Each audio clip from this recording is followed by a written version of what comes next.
Andhra Pradesh liquor scam వ్యవహారంలో supreme court చేసిన వ్యాఖ్యలు ఇప్పుడు రాష్ట్ర రాజకీయాల్లో పెను సంచలనం సృష్టిస్తున్నాయి. సర్వేపల్లి ఎమ్మెల్యే సోమిరెడ్డి చంద్రమోహన్ రెడ్డి స్పందించారు.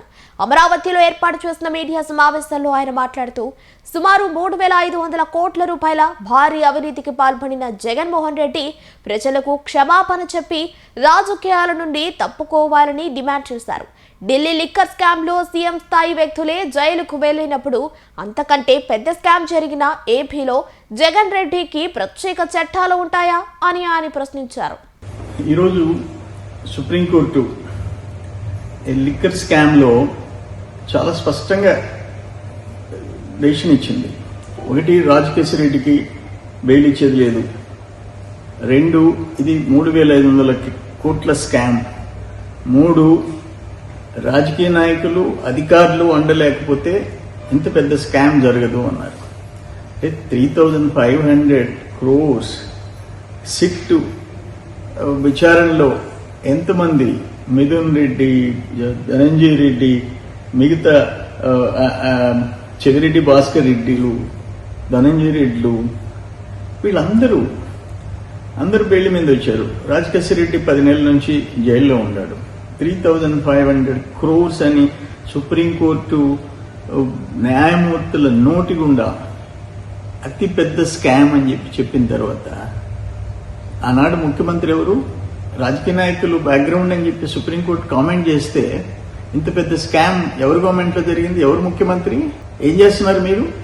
ఏ మాత్రం విలువలుంటే రాజీనామా చేశాడు వాయిస్ ఉండాలి. 200 కోట్లు లిక్కర్ స్కామ్ అని చెప్పి Delhi chief minister, Delhi deputy chief minister ఆనాటి, ఇక్కడ ఒక ముఖ్యమంత్రి కుమార్తె తెలంగాణ, అక్కడ ఒక ముఖ్యమంత్రి సిస్టర్ తమిళనాడు, ఇంతమంది జైలుకి పోయేసి వచ్చారు.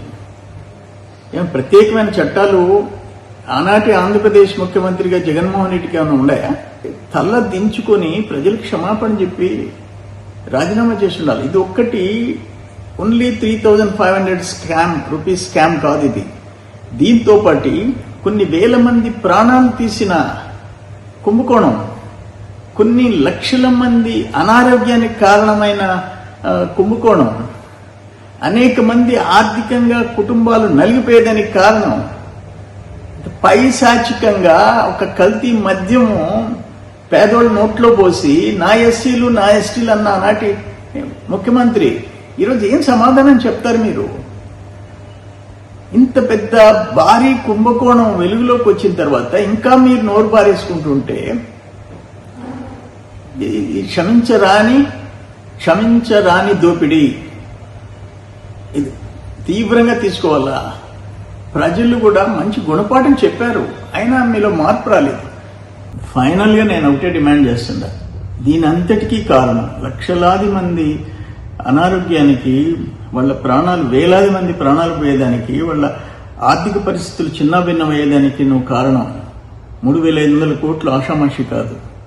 వీటన్నిటి బ్యాక్గ్రౌండ్ రాజకీయ నాయకుడు మీరు తప్ప, మీ కనుసన్నల్లో మీ రైట్ హ్యాండ్లు, లెఫ్ట్ హ్యాండ్లు, మీ సీఎంఓలో ఉండే అధికారులు అందరూ జైలుకి పోయించారు. ఫైనల్గా ఈరోజు సుప్రీంకోర్టు కామెంట్ విన్న తర్వాత ఒక్క క్షణం జగన్మోహన్ రెడ్డి రాజకీయాల్లో ఉండకూడదు. ప్రజలకి క్షమాపణ చెప్పి, తలదించుకొని ప్రజలకు క్షమాపణ చెప్పి రాజకీయాల నుంచి తప్పిపోవాలా. రాజకీయ పార్టీలకి, నీ శాసనసభ్యత్వాలకి రాజీనామా చేయాలి.